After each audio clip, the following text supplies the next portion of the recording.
Hi, this is Ellen Shao. Today I'm going to talk about Lab2. The purpose of Lab2 is using coding skills to verify and have more accurate result for Lab1 experiment. Introduction is to calculate the charge of the tape by using the Newton's law. The system is the upper tape and the surrounding will be the bottom tape. Initial conditions, every equipment is neutral. Principles. There will be 3 principles needed in the entire experiment. First one, transportation of the electrons. When put into object together and friction them, there will be electron transferring between objects. One's going to be positive and one's going to be negative. Principle 2, Newton's law of movement.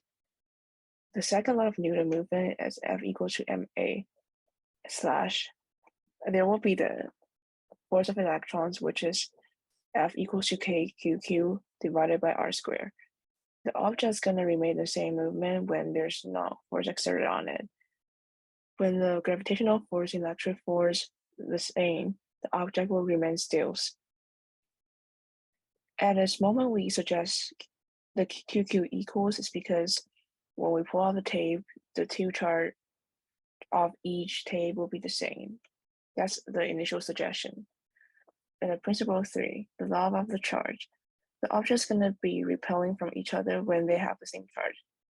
The product is going to be attracting to each other when they have the opposite charge. Result, when two tapes were at around 2.5 centimeters apart, the upper tapes will remain still, which basically means that at the moment the force exerted on the tape are the same. The physics idea. When the tape reach the equilibrium, electric fields and gravitational force on the tape will be the same. Thus, gravitational force equals to ma and electric force equals to kqqq divided by r squared. We could suggest both tapes have the same charge and ma equals to kqqq divided by r squared, since the magnitude of the force should be the same for the object to remain still.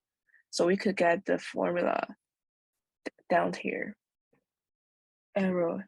Here's the result I got from the closed loop code. The magnitude of electric force are around 1.5 to 5 to 10, and the magnitude of the gravitational force is 1.962 to 10 to negative 3. The magnitude of electric force should be the same as gravitational force.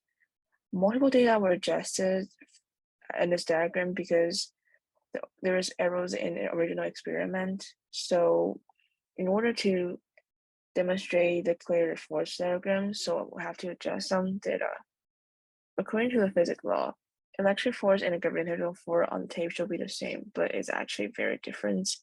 We take upper tape as a system and the lower tape as the surroundings, which basically means that our force diagram is going to be based on the upper tape.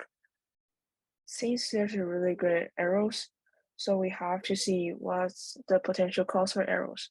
It may be humidity, hands, measurement errors, or equivalence charge on the both tapes, which we suggested initially that both tapes should have the same charge. Experiments. The steps for preparing: stick tape on the top of the other base tape. Rip off the tape from the base tape, check if there's attraction between the tape and your hand. If not, redo the steps. Repeat above steps twice to create 2 base tape. Main step, stick the pre-made tape on the neutral materials on both ends, put the other tape below it and moving upwards. And then see how much the upper tape is floating. Following are the codes to verify the more detailed data to the experiments. Here are the constants. The first one is for K and the second one is for gravitational constants. And M stands for the mass for the tape and Q stands for the charge for the tape estimated. Here has a main function for electric field. The formula we need for calculating electric field is we're going to figure out the R factor for the electric fields, which is R observations minus R source. And R hat is the unit vector for R. And the last one is E equals to KQ divided by R hat squared and then multiple R hat. Following are the codes according to the entire formula.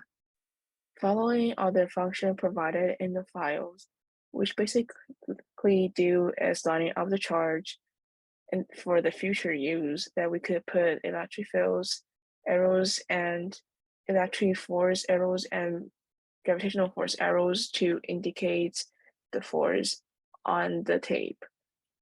The next one is a function according to top tape.